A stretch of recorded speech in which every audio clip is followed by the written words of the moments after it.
Marili jälle selle lokipaelaga. Kui te tahate, et teie lapsed ilusti sööksid, siis teiselgi, et te tõstate endale toidu ja nad tulevad. Meie rahulik laupäevakene, abikaasa tegi hommikul pannukaid, lapsed koristasid. Ma küsisin ka, et kas emadepäev on. Ma proovisin seekord 2 salguga lokke teha ja täiesti kuivadele juustele. Ja ma ütleks, et need tulid mega ilusad. Mul on tegelikult õhtuks lokke vaja, aga ma tegin nad hommikul lahti. Nii et vaatame, millised nad õhtul välja näevad. Mängisime lastega õues ja mõtlesime minna muna ostma.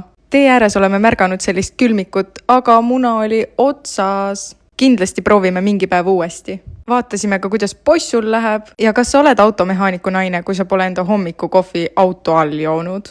Laupäeval oli reaalselt nii soe, et isegi tuul oli soe. Ja sädel oli talvekombe, tal hakkas väga palav sellega. Aga lihtsalt ei oska riietada lapsi sellise ilmaga. Mängisime oja ääres natuke ja oligi aeg lastel magama minna. Seni kaua pani Tarmo lastele batuudi kokku ja mina tarisin päevitustooli välja. Et ma saaksin Tarmot ikka juhendada, on ju. See batuut on lastele sünnipäeva kingiks mõeldud, aga ma ei suutnud enam oodata. Mu imeline lõuna lihtsalt. Steven hüppas seal nii naljakalt, aga ta oli nii õnnelik. Ma olin terve päeva õues tuule käes ja mul lokid on lihtsalt imelised. Kass sai kogemata välja ja kohe oli tal hiir hambus. Lapsed rääkisid naabritüdrukuga juttu ja mina nii kaua sättisin. Sest mu sõbranna kutsus mind Basiilikusse Kaisa Kuusnõmme vestlusõhtule ja see oli nii tore. Kui te satute Basiilikusse, siis te peate võtma selle salati krevettidega, sest see oli lihtsalt imeline. Ja appi Kaisa ütles, et mul on nii ilus kleit.